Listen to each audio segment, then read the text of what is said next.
Welcome to this evening's Northern Scholars Lecture.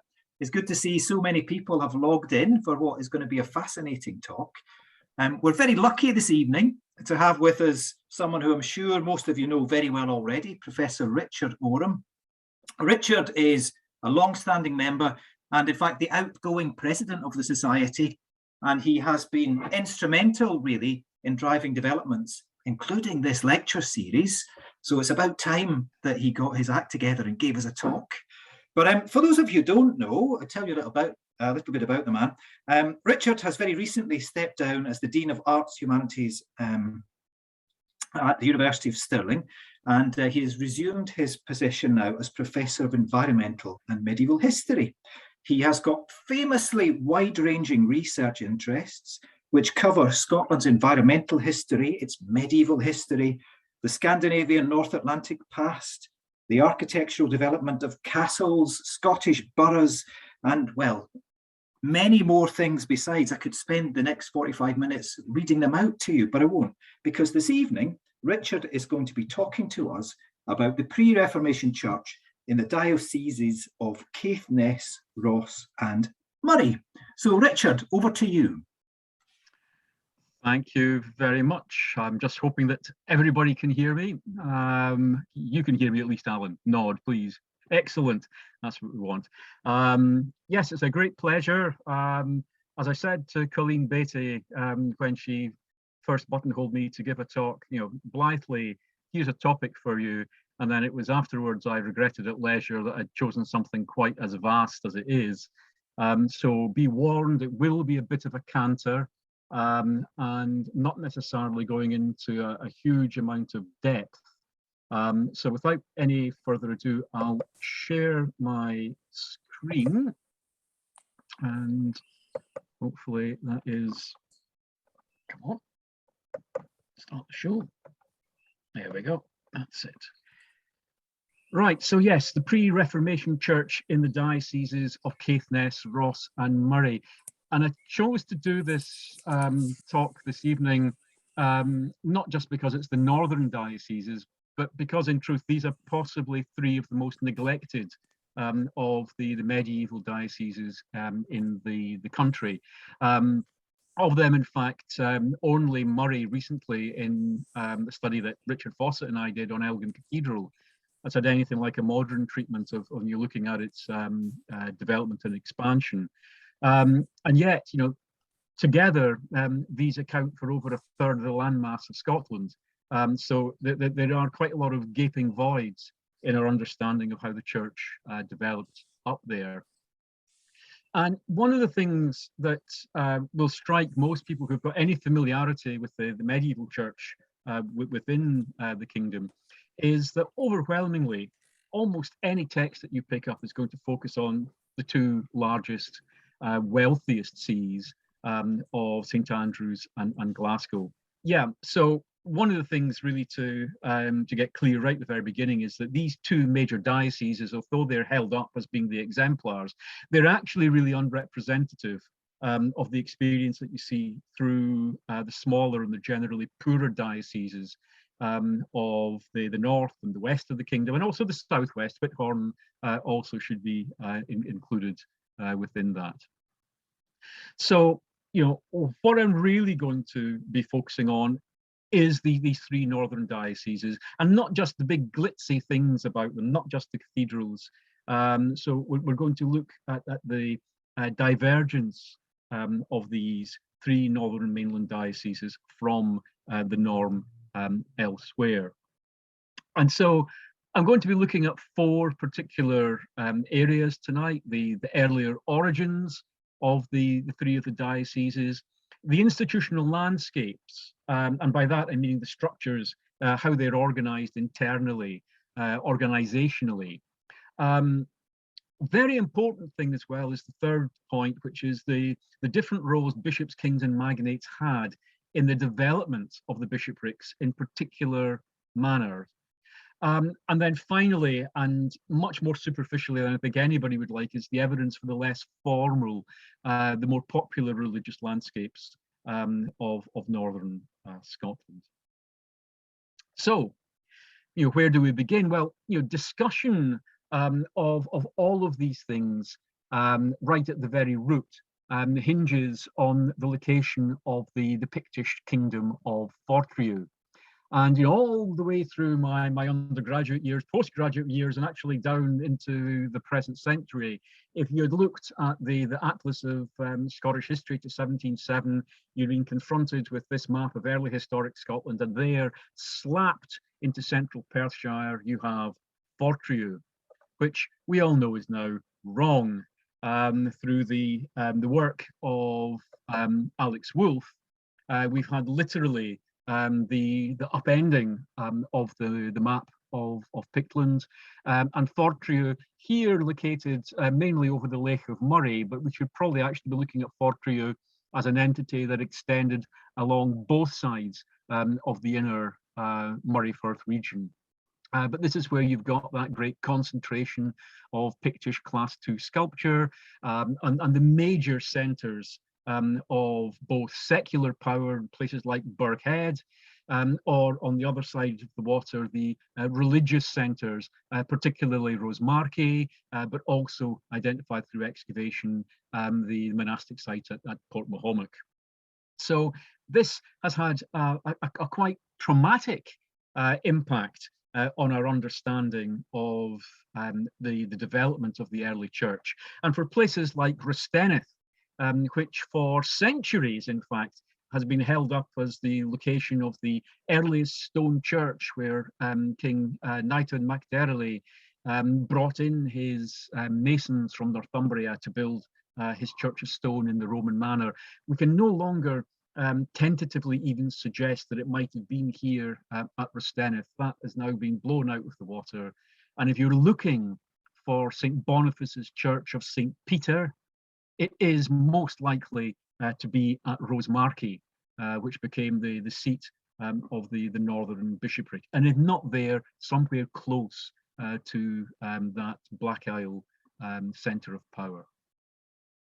So what Alex Wolff's work has really done for us, and this is where we need to begin to roll this out in a lot more detail and look at the implications of what Alex has argued for, is it actually strengthens some theories that were floated through the 1990s and into the earlier 2000s, particularly the work of Aidan MacDonald, looking at the focus of Pictish ecclesiastical development and planting it firmly into that Rosemarkie context.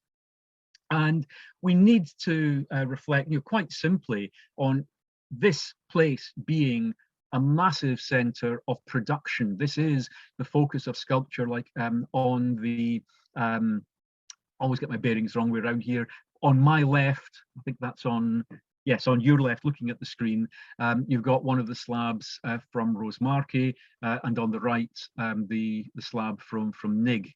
And the quality of that stonework is an indication. Not only do you have the workshop craftsmen located close to these places, but you also have the patrons with the wealth to support and maintain them and ask for monuments of this kind. And that's something that you do not have down in the south of Pictland at this early period in the same volume. Now, why do we not then have this great tradition of a northern church continuing unbroken through the Middle Ages?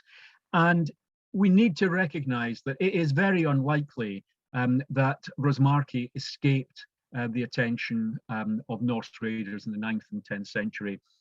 Raiders such as the famous Lindisfarne slab here is portraying. And it is very unlikely that they escape the kind of burning that seems to have devastated Port Mahomack.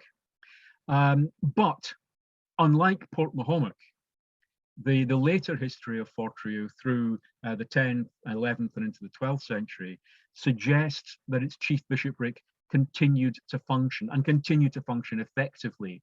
We don't know the extent of his power. There is no a special reason to think that he had any other centre in the north, any other challenger for a dominant position as the bishop for the northern part of the mainland. And we definitely cannot say that there is any indication of a bishopric north of the Dornoch Firth in Caithness before the middle of the 12th century. And so it's likely that what we're seeing is a bishopric whose boundaries expanded and contracted with the political fortunes of the later Gallic rulers of Moray and Ross down into the early 12th century at least. And so it's to Rosemarkie that we should probably be looking to see that episcopal centre continuing to function. And it remains such until the relocation both of the shrine of St. Boniface and the bishop's see itself just down the road to Fortrose in the middle of the 13th century. But what about Moray? There are identifiable, probably monastic sites at places like Kinedder, just outside Lossiemouth, which is one of the locations of the See of Moray in the 12th century. You've got cult centres at nearby Burghead, and that that fragment of the composite shrine on the bottom left of your screen, and these point to possible locations, possible alternative sites for a Moravian see with a focus on the Lake of Moray before its formal constitution in the mid-12th century by King David I. But the important thing is that all of that is tenuous, all of that is conjecture, that there is a bishop situated anywhere here. These are churches, these are monasteries, but whether there is an episcopal presence is questionable.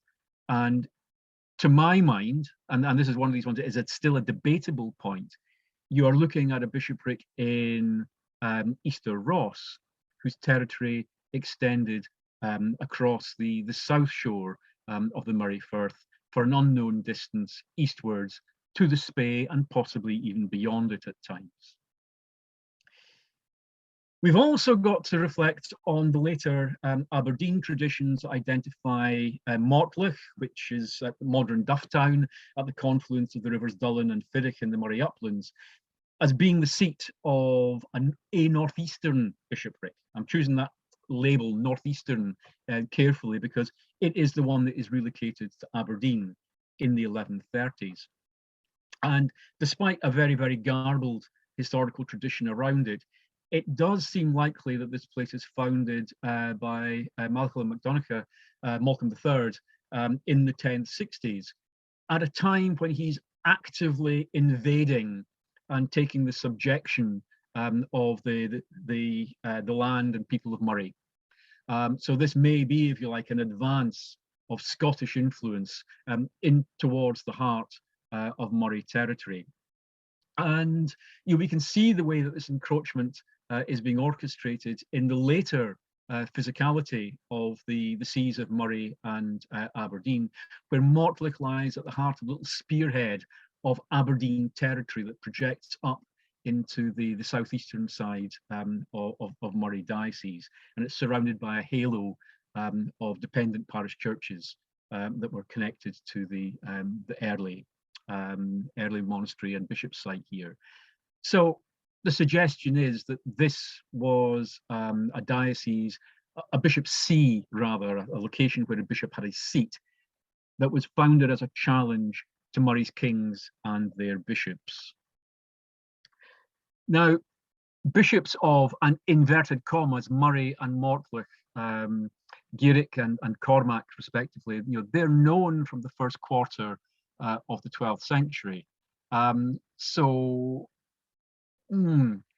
we can place Cormac definitely into Mortlach, where Gearic had his bishopric is a lot less certain. And there's a very strong likelihood that he is actually a curial bishop, a bishop who spends most of his time at the king's court. And around about the same time, we can see firmly the presence of a bishop in Rosemarkie. This is Macbeth. And so he is there, and he's associated with the ruler of Ross through the 1120s. So we've got a definite bishop in Ross, a definite bishop in Mortlach, and a possible bishop someplace in the middle, but more than likely actually spending most of his time down in the South Midlands of the kingdom. So how does this all begin to change? How does this start to crystallize? And the reorganization, as far as we can understand it, really begins shortly after 1130, when David I has finally, as far as he's concerned, dealt with the Moray problem, his elimination of Innes, the king of Moray, and the conquest that starts of Moray land proper after that. And having said all that, the first step is actually almost like a retreat from Moray, which is the moving of the See of Mortlach to Aberdeen. But within another 10 years, we have the institution of a formal bishopric of Moray. A See of Moray is established. And the dating around this is still very fluid, but it probably belongs to the late 1140s, when David's nephew, William Fitzduncan, to whom he'd given lordship over Moray, he dies, and David takes Moray back into crown possession. So you've got a new bishop, Bishop William, being intruded by David into the heartland of Moray as his man in that place. And around about the same time, the dates are very vague, I'm afraid, we don't have any concrete dating evidence for this, Bishop Macbeth of Rosemarkie disappears and is replaced by a new bishop, Simeon. And the final part of this plan, we know that David is also working to create a new northern bishopric for Caithness. The plan is launched only in 1150, when the Dunfermline monk Andrew, a man of Gaelic background, is appointed as the bishop. Now, what we're actually seeing in all of this is not just an instantaneous crystallization of neatly mapped out territories on a map, the kind of thing like you've got here on the screen from the Atlas for Scottish History, where you've got these nice hard-edged borders. That's not how they sprang immediately into existence.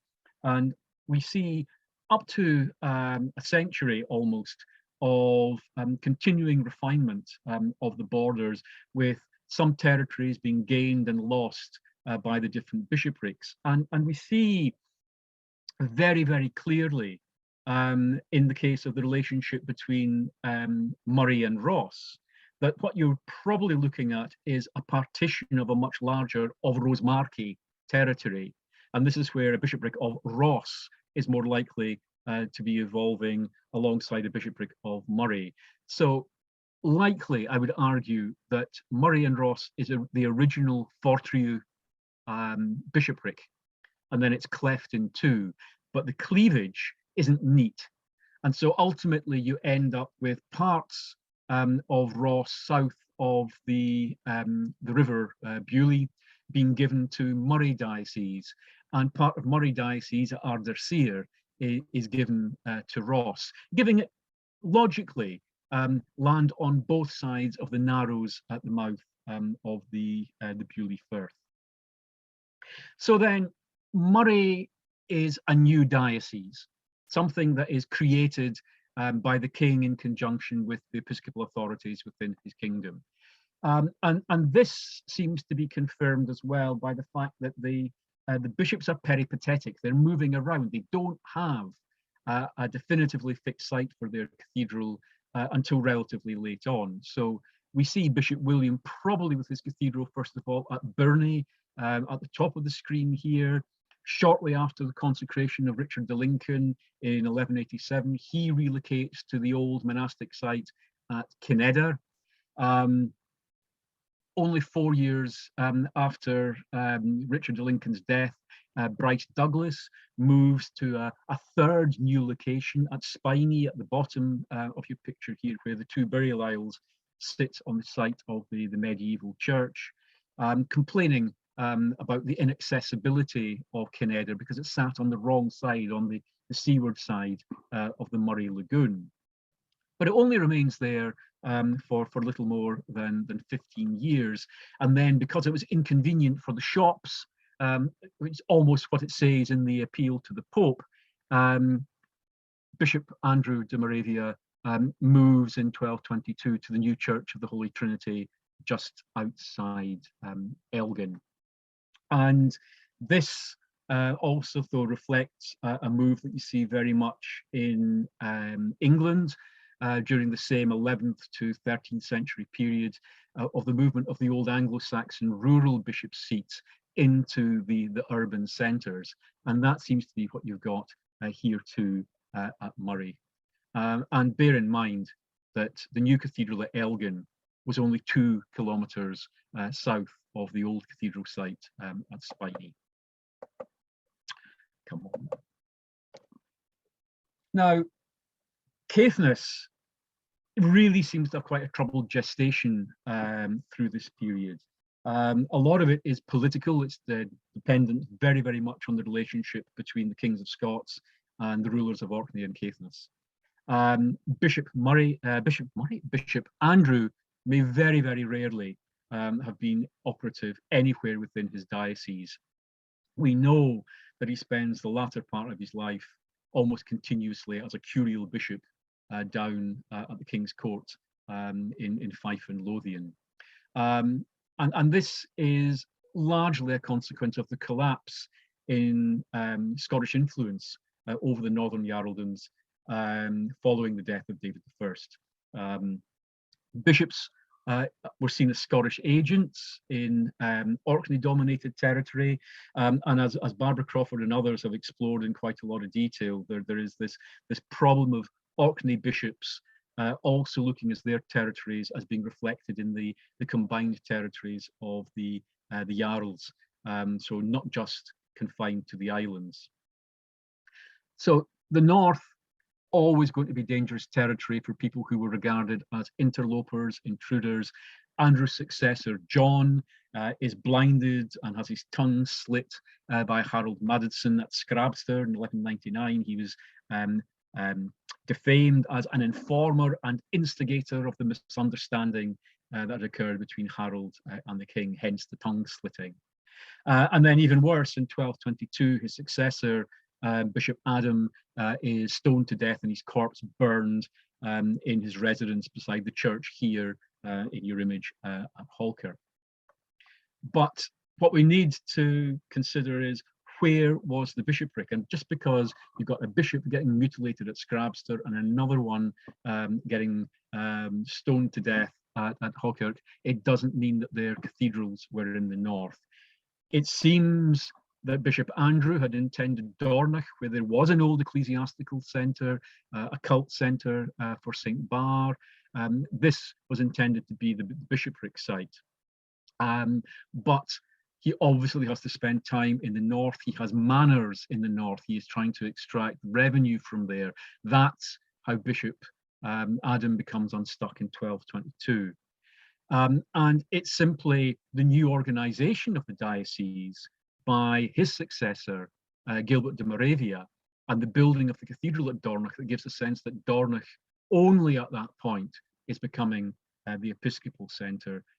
It was probably intended from the outset to be the episcopal centre.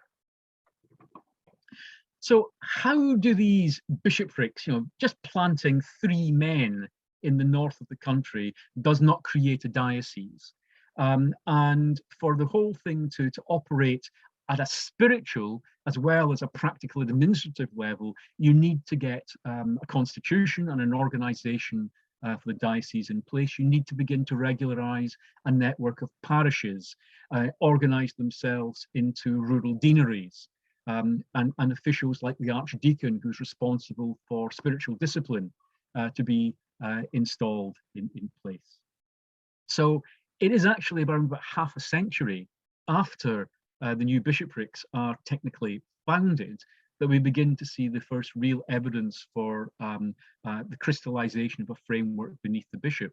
And this is an indication of just how much ground was being made up, how rapidly these dioceses are evolving through the late 12th and into the early 13th century.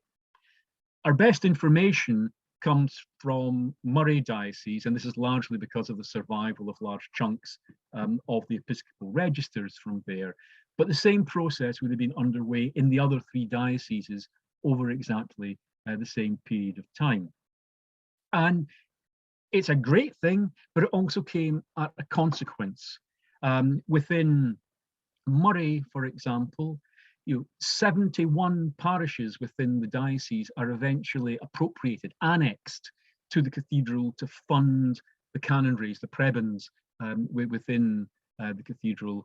And this sucked in revenues from, yes, the wealthy, Inverness, Forres, Elgin itself, but also the real remote outliers like Laggan on the road across the Speen Bridge is annexed to one of the prebends. And by the end of the 13th century, over half of the parishes as they had emerged within the diocese have been annexed in this way. And that rises to over 65 out of 71 within the diocese by 1500. And what this actually did was it allowed the establishment of the constitution and the administrative structure within the see. And so Bryce, he adopts the Constitution of Lincoln, and this sees the establishment of particular canonries supported by the prebends founded from 12 appropriated parish churches and other properties. And so that's mainly your key officers like dean, chanter, treasurer, chancellor, etc. And so this means that you've got a functioning cathedral with a chapter who is effectively the board of management for the diocese. And this continues to expand, particularly under Bishop Andrew de Moravia for his great new cathedral at Elgin. So he adds, further dignitaries. You've got 23 canons ultimately, and that prevails all the way through to the Reformation. And in addition to them, you've got multiple chaplains and vicars choral, 17 by 1331. Further funding added, sucked in from the revenues of the diocese, giving you a total of at least 26 by the eve of the Reformation. So this is one of the things to bear in mind when looking at these northern dioceses, is the volume of appropriation into the cathedrals, which is why you've got these great heads, if you like, with the shrunken bodies over most of the rest of the dioceses. And we see this in the Diocese of Ross, in the new constitution that's confirmed in 1256. The bishop had said, there are only 4 poor prebends, so he needs more to organise it. And ultimately, you've got 31 parishes annexed to support the 21 prebends in the cathedral. And that is sucking revenue in from as far west as Applecross and Kintail in to fund and support the bishop and his chapter in Fortrose. Caithness's organisation is the least clear, and that's largely down to the paucity of the records. We possibly have a monastic community from Dunfermline being introduced at Dornoch under Bishop Andrew. It would have been very interesting if that had matured. It would have been a Benedictine cathedral chapter like some of the great English cathedrals, Durham in particular. But Bishop Gilbert, he opts to go for secular canons following the model back home from Moray. And the draft constitution survives from there for 10 prebends, and that includes the major officers. But every single chapter, every single parish rather, in the diocese is in some way being appropriated to support these 10 canons in the cathedral at Dornoch. And this is one of the things to think about when you're looking at parish church buildings through most of the northern dioceses.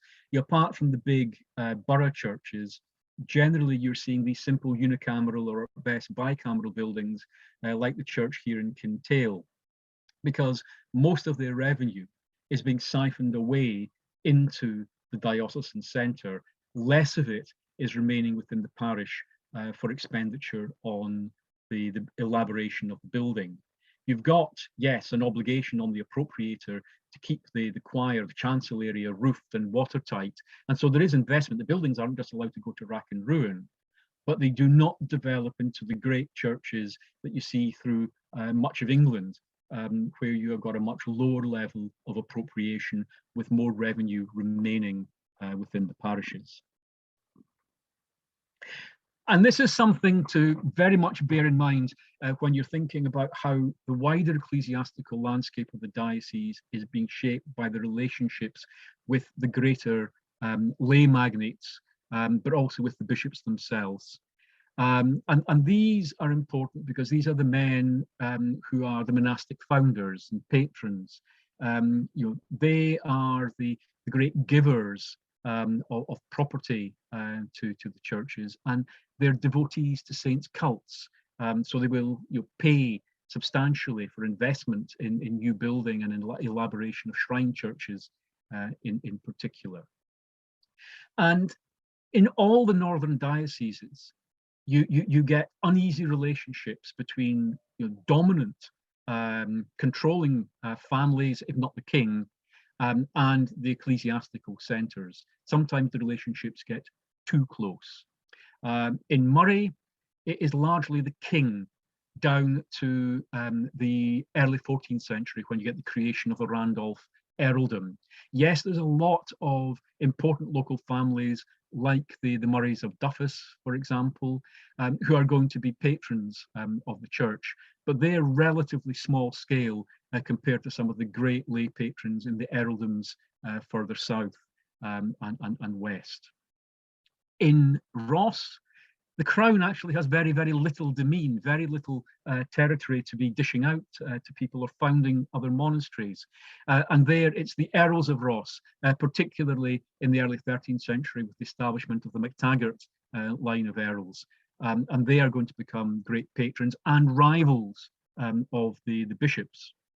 And in Caithness, there is no royal demesne, and there it's the Earls of Orkney and Caithness proper. And down in Sutherland, from the 1200s onwards, it's the de Moravia Sutherland family who become great patrons to the church.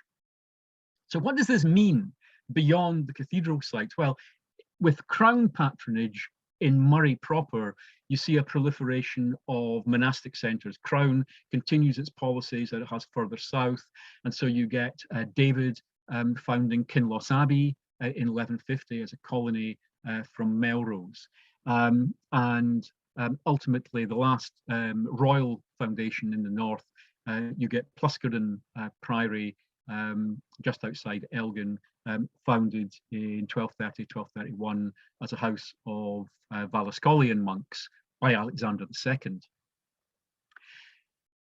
You've got a second Vallascolian house in the diocese, that's over at Bewley, and that's founded by the rising Bissett family.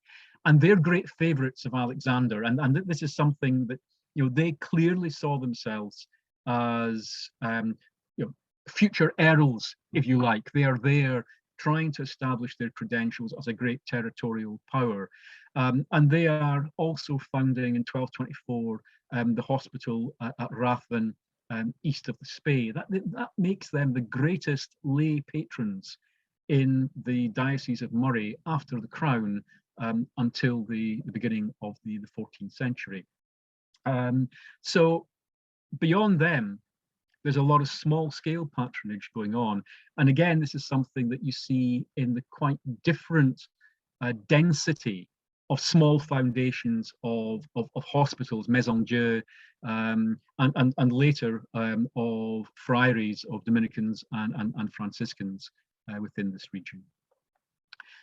In Ross, we only have one important medieval monastic foundation, and that is, well, the most complete surviving Premonstratensian church anywhere in Scotland, Ferran Abbey in Easter Ross, founded in 1220 by Ferchar MacTaggart.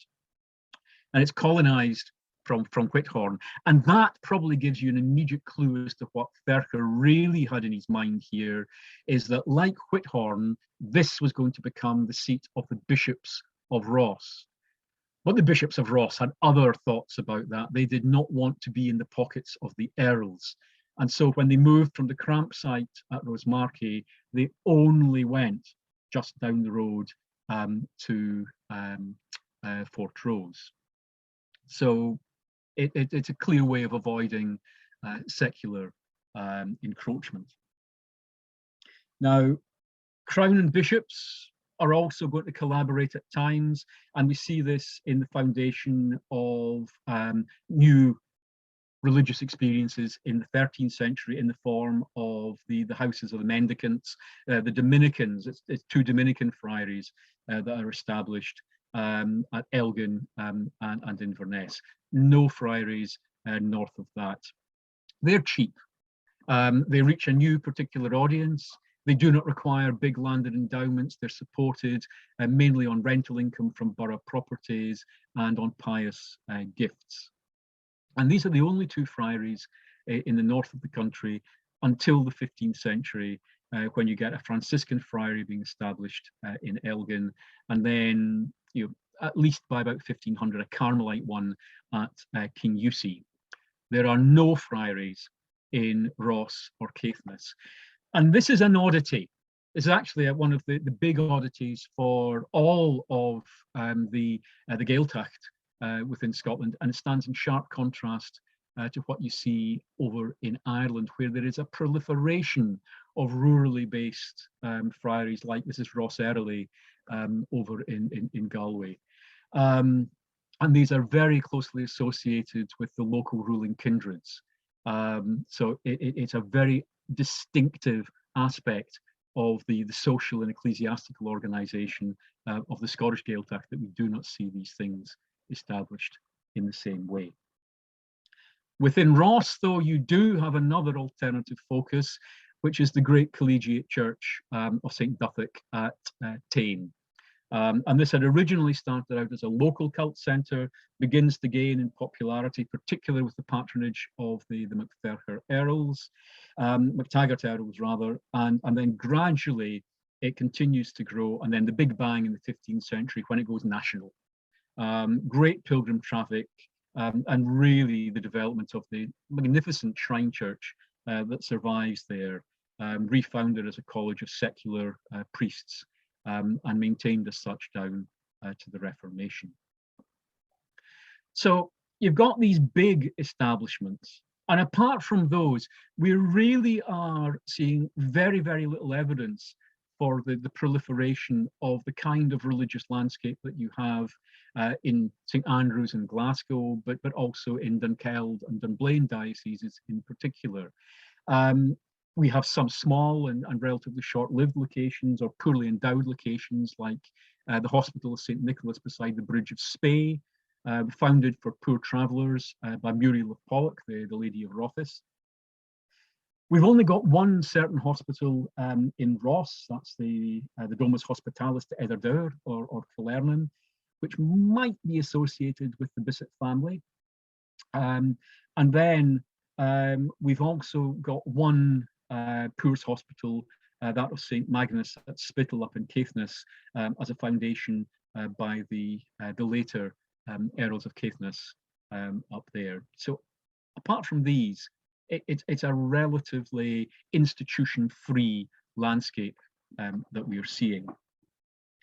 But if we take a look down a level, we get hints of a very, very rich local spiritual landscape, which really enable us to get closer to the devotional life of ordinary people. So, just outside Tain, you have the other chapel of St Duthic, the chapel in the Links. It was one of the pilgrimage sites on the route to the shrine proper, but it seems to have been more important to the local community as a place with curative properties than the great shrine church itself within the town. And elsewhere, you've got a landscape just like in any other part of Christian Europe, where you have got prayer crosses, devotional points being marked in landscapes like St. Devon's Cross here at Creech. And these are providing focuses for prayer and personal acts of devotion right down there at grassroots level. We know within some of the larger, particularly territorially extensive parishes, that you've often got dependent chapels to provide for the spiritual needs of local communities who are living remote from the parish church centre. Now, they're obliged to go to that parish church for particular sacraments, but other devotions are devolved out to these chapels of ease. Some are at older sites like St. Ethan's Chapel here, the chapel yard at Burgh Head, which may be Pictish in origin. This is where the composite shrine fragments came from. But others evolve over the course of the Middle Ages through either association with particular saints because they have curative powers, or they're founded as commemorative chapels for some great events. So we've got, through the north, we have got chapels where St. Tredwana or Treadwell associated with eye ailments. You've got chapels for pregnant women to go to, dedicated to St. Leonard. And you've got numerous, this may say something about, seasonal affective disorder in the north, numerous chapels dedicated to St. Michael, who was particularly associated with possession and what we would now class as mental illnesses. And the continued use of these chapels right through the post-Reformation period, down into the 20th century, they've been sought out as places where cures are still being looked for. And that speaks to the deep engagement of the local populations with them. We can see as well fragments of other types of evidence for devotional practice, including the sanctity surrounding markets. This is a sample of 3 of the market crosses, parish church market crosses, from within Moray, Duffus, Ogston, and Dallas. Wayside crosses like the stump here at Kirkhill of Avis, really pointing to a landscape that is alive with spiritual marker points. And some of these survive incredibly well, like St. Mary's well here at Orton, over at Inchbrake, on the Spey, where the wellhead survives. Yes, restored, but it survives in a way that largely hasn't happened elsewhere. Or, and interestingly, in the press just last week after a cleanup, you've got the Clutie well here at Tor in Ross, dedicated to the local saint Curitan or Boniface, and where people still go looking for those long-term cures or protections for loved ones. And collectively, these things, far more importantly than great cathedrals like the church at Elgin or the church at Fortrose, give us a sense of the density of devotional practice, the density of sites associated with the church that would have evolved in a semi-formal, if not informal manner over the course of the medieval period. And so it's looking at sites like this and getting a much better sense of their grain within the ecclesiastical landscape of the north that will allow us to get closer to an understanding of the evolution, the development of, and the place of the northern dioceses in the lives of their population. So, to conclude, I've rampaged across the early origins of the dioceses, seeing the bishopric of Fortriu as the spark point, probably with its nerve centre at Rosemarkie. We see how the patterns of the northern bishops are artificial creations of the mid-12th century, politically motivated artificial creations, and they're planted down into a landscape that cuts across pre-existing cultural and political boundaries. The relative poverty of Ross and Caithness dioceses was probably the unintended consequence of that externally driven blueprint. The higher than Scottish average levels of parish appropriation occurred by 1275 in all three of these, contributed to what appears to be an impoverishment of the church at local level. The divergences in the three dioceses' wider religious landscapes are a consequence of the configuration of their political and economic landscapes from the mid-12th century onwards. Fewer great families who do not have great traditions of widespread generosity. And as I should have said at the time, within the boroughs, the Burgess population pouring their devotions into their parish church locally. Low population across most of this territory explains some differences in the density of religious institutions, certainly in comparison to what you're seeing in the southern and central Scottish dioceses. But there are other cultural and political factors that seem to be at play. Hence, as I was saying, how do we explain this divergence between the cultural tradition within the church in the Irish Gaeltacht and the Scottish Gaeltacht? And popular and informal religious devotions offer a rich potential for wider research, and even just a full mapping exercise of later medieval and early post-medieval sculpture, like this grave marker from Cullochudden in the Black Isle, with its wounds of Christ and the chalice, will give us a better idea of the penetration of popular devotion and the shape of popular devotion right down to grassroots level. So thank you. That should be me, and it is. Thank you very much, Richard. Let me clap on behalf of the entire audience. That was wonderful, broad-ranging, but fully detailed at the same time. You took us on an odyssey from the earliest origins of these dioceses through the medieval high points and beyond. Fascinating. I'm sure the audience will have lots of questions about this. Can I ask anyone who does have a question, please, to have a think about what you want to say and type it into the chat bar, and I'll be reading through those and conveying them to Richard in just a moment. Now, to give you some time to do that, I'd like to thank Richard once again. This was the penultimate episode in this season's Northern Studies seminar series. And we can thank, of course, Colleen Beattie for putting together such an action-packed programme for us. And we have one more lecture to come, and that's on the 24th of February, when Professor Stephen Driscoll is giving a lecture called A Tale of Two Constantines, weighing up the influence of imperial modes of rulership on Scottish kingship. That's the 24th of February.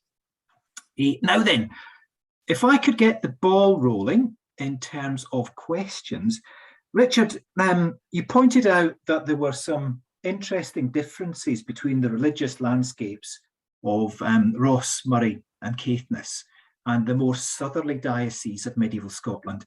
What about the more northerly diocese? How does it compare, this area, to what we find in Orkney? Yeah, well, Orkney I have strenuously avoided looking at because it's been my former supervisor's great focus of attention in Barbara's work. So to be perfectly honest, Alan, it's not one that I've looked at particularly. The Isles, yes, but not Orkney. Although there, what I can say for the late 12th, 13th and 14th centuries is, again, to build the great cathedral in Kirkwall required a heck of a lot of cash. And yes, you've got a pilgrimage centre there that's drawing in alms payments from pilgrims, but that is basically being paid for, and the staffing of that is being paid for by appropriation as well.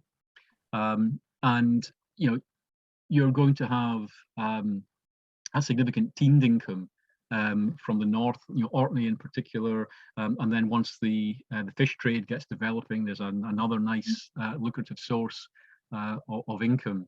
But all of this takes really severe knocks in the later 14th and 15th centuries, and by the time you get up towards the Reformation, the bishopric of Orkney is in fairly poor economic state. So, and then of course, you want to look at the rest of it. We've got hints of attempts at monastic foundation, but nothing matures. We've got some small scale attempts at collegiate church foundations, but relatively poorly endowed. But it's that much more vibrant life at parish level and below, multiplicity of chapels, like you see in the Western Isles, like you see in Iceland. It's that kind of arrangement. Yeah, thanks. That's fascinating stuff. We've got some questions and pointers coming in already. Goodness me, messages have run away from me. Lynn Campbell asks, are Clootie Wells not more of a tourist attraction these days rather than an actual place of pilgrimage? Have there been any studies done on this? I am sure there have been studies, social anthropologists at work. Yeah, I mean, the Clootie Well at Tor has been, exploded out. I first remember the Clootie Well there about 50 odd years ago. And yes, there were plenty of cloths hanging around, but what you got just in the last couple of years even was just incredible. So they remained places that had a particular local association, I would say down certainly into the last quarter of the 20th century, but then partly through a rise in New Ageism and tourist promotion, you get that Disneyfication, maybe too strong way of putting it, but you get that folk just go and do it because that's what the guidebook tells you that you do. But if you go to some of the other holy wells are not really promoted popularly, you will get the evidence for that continuing low level of folk who have got an element of belief still in the function. They are not being covered with all the glitz and gimmickry. So there's still, I think we do people wrong if we completely dismiss the spirituality element that runs underneath it. There's been a great upsurge in pilgrimage over the last 20 years. And new recognition of pilgrimage as a for mental well-being as well as wider religious spiritual aspects. So I think we need to balance a review. It's very easy to be overly dismissive, but we can see underlying it there is still an element of faith involved in this. Brilliant, thanks. If I could indulge myself here for a second, I thought it was fascinating the number of these dependent chapels, which are dedicated to very specific saints, almost as a series of specialists are us. I wonder if there are enough of these to perhaps map out major public health concerns. Do they tell us anything about the, the physical ailments that people suffered, or is that just wishful thinking? Well, it's one of the good things that the project at Edinburgh University had a few years ago, looking at saints' dedications around Scotland. Now, these are mainly going for evidences from published sources, but that has for the first time given us maps where, if you want to look at a particular saint's dedication, you can call up all the references from the published sources on screen and see the spread of these things. So you can home in on particular dedications. And now there are caveats here, because like St. Leonard's in my mind, because I've just been talking with an archaeological project that's going on at St. Leonard's Chapel outside Forres. But Leonard is both a protector for pregnant women, patron saint of midwives, but also a patron saint for prisoners and captives generally. So you need to bear in mind that some saints have got multiple attributes to them. Michael is actually quite an important one, because he has that very, very strong association with defeating Satan, the casting out of the devil, and so it is this aspect of what probably is mental health issues that we really would be looking at, but possession as it's being classed then. And if you pair that with looking at the descriptions of the type of ailment that are taking pilgrims, certainly to St. Margaret's Shrine at Dunfermline, what we begin to see in them is particular groups of pilgrims, whether it's a physical ailment, whether it is a spiritual ailment. And we've also got to bear in mind that certain diseases were regarded as spiritual, even though they manifest themselves in inverted commas, a corruption of the body.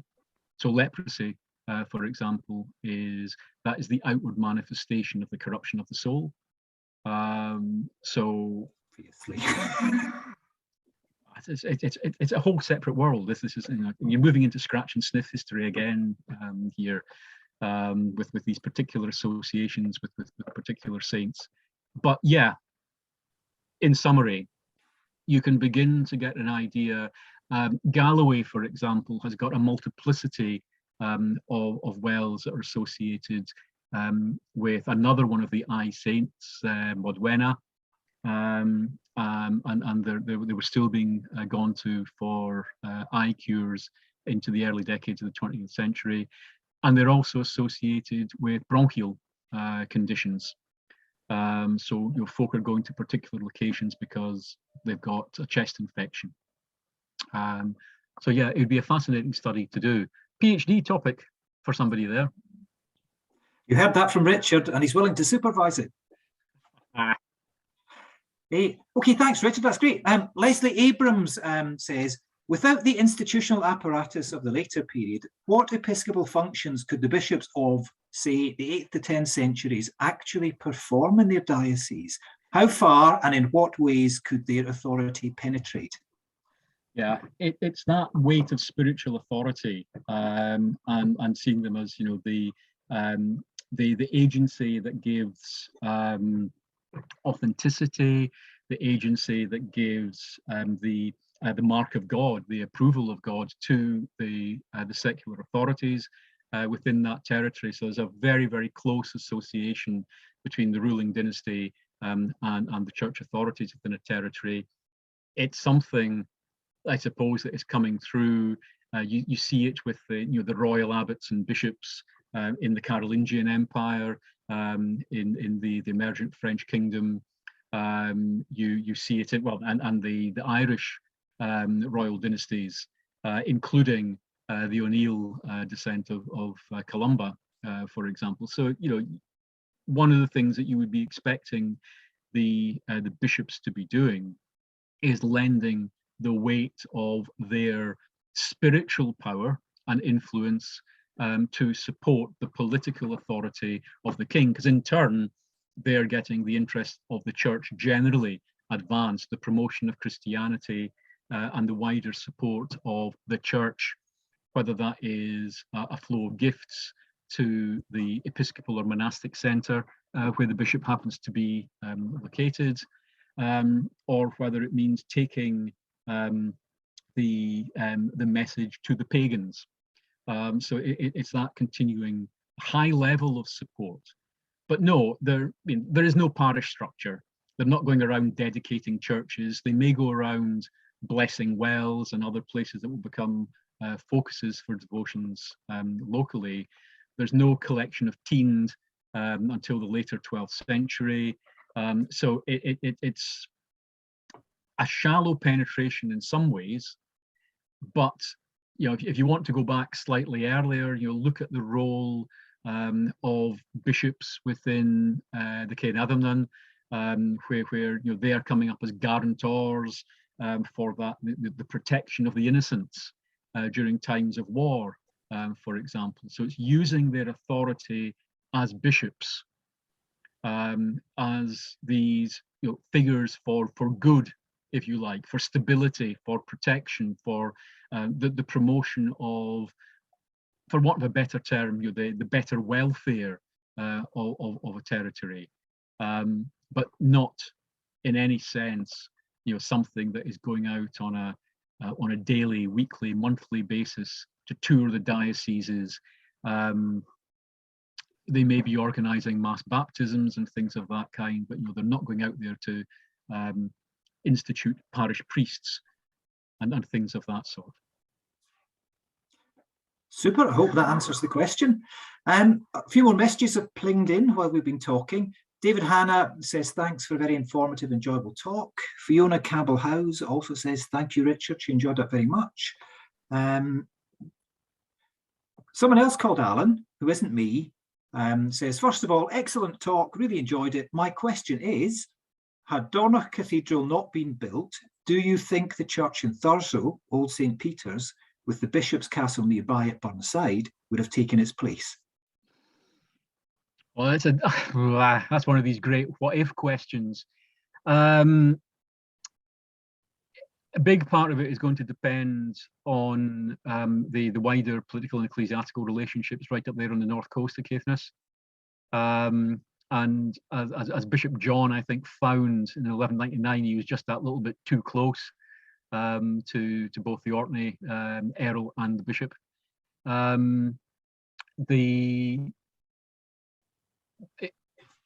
church within Caithness proper would perhaps have been more logical in terms of the work that the bishop had to do within the diocese.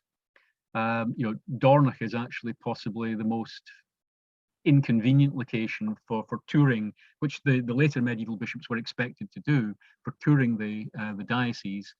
So something certainly this is one of the reasons why Falkirk has been argued as a possible location, but something even slightly further east, perhaps.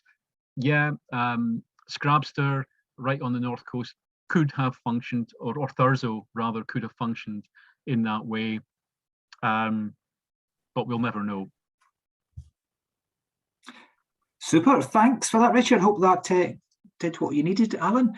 Related to this, we have a question from Alison Smith, and she asks, is there any hint in the records that before Dornoch, Old St. Peter's Kirk in Thurso might have been the Bishop of Caithness's see? The oldest part of that building have been dated to the 12th century, with earlier still building on the site likely. I will body swear giving a definitive answer on that, because there is no hint. Is the honest answer. But if you look at the institutional history of Moray Diocese, where you've got that move round 3 other locations before it settles down at Elgin, you're going to get movement for political and economic reasons until the most suitable place comes along. Now, Dornoch, we've got those hints right from 1147-50 for a Dunfermline community there. So that seems to have been Bishop Andrew's intention. But just in the same way as Bishop Robert and Ferchar MacTaggart had a disagreement about locations of a cathedral for Ross Diocese, you may have seen a similar kind of debate, and the bishops preferred to locate themselves away from the principal focus of the political power of the Earls of Caithness up in the northern part of the earldom. Perhaps that's pure hypothesis. Thank you very much, Richard. You've got to speculate to accumulate, though, haven't you? Yep. Okay, so Marlon Gardner says, how does the rededication of churches to other saints tap into the belief in healing by a specific saint? Well, it depends on what the reason for dedicating to a particular saint might be. You'll often get paired dedications. I mean, this is something I'm looking at my screen here and see Morag is in the audience. This is something that Morag Redford, going way back, worked on. How does it affect? Well, there's a huge, great burst of Mary dedications, as you would expect any place in Europe through the 12th and 13th centuries.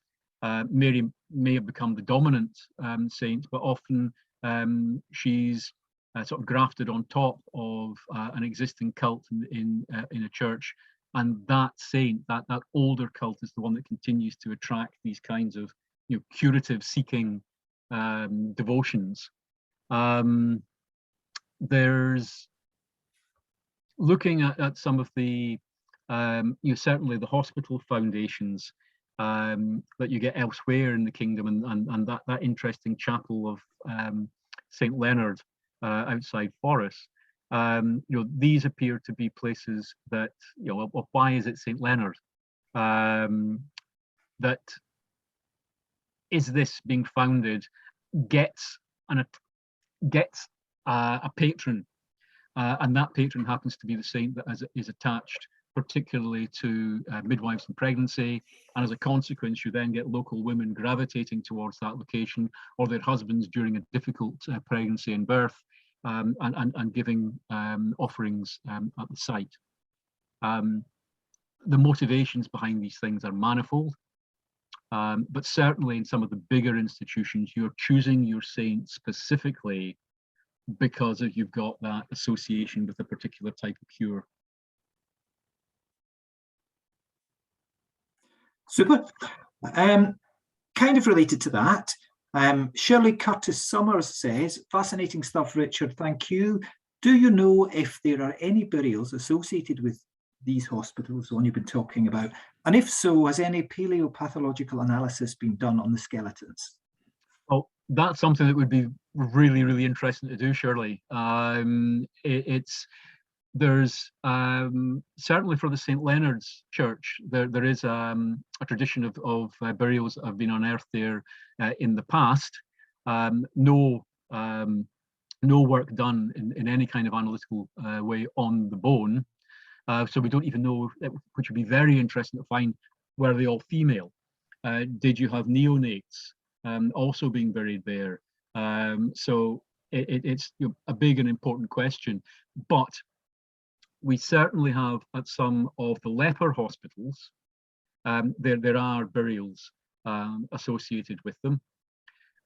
You're keeping the leper burials out of the main churchyards. What else?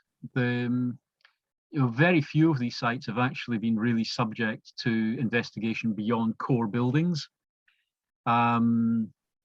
The biggest cemeteries that have been excavated, whether it's the Whithorn Cemetery, is generally the big urban locations that have been looked at. So some of these more dispersed rural hospital locations would be interesting to see.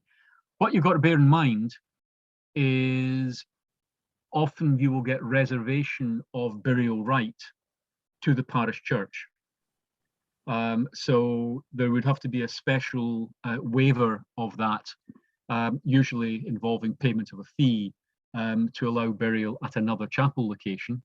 But parish priests or the appropriator of a parish parsonage would be very, very keen to make sure that all the burial dues do not go to the local site, but continue to come to the mother church centrally. So although you might have devotion at these places, you often didn't get burial for exactly that practical constraint. Oh, I'm just seeing here I've managed to make Moray leave. So yeah, and hopefully the work at St. Leonard's south of Forres will start. As Christine's saying there, hopefully we'll start this summer. I think it's AOC that's doing the excavation. But so hopefully it will be an interesting one. Thanks, Richard. Lynn Campbell does some propagandizing here. I have a friend who had eye problems that she swears were cured after a visit to St. Treadwell's Loch in Orkney. So there you go. You can throw your glasses away and bathe your eyes in its tranquil waters. Excuse me, I just need to let my cat out.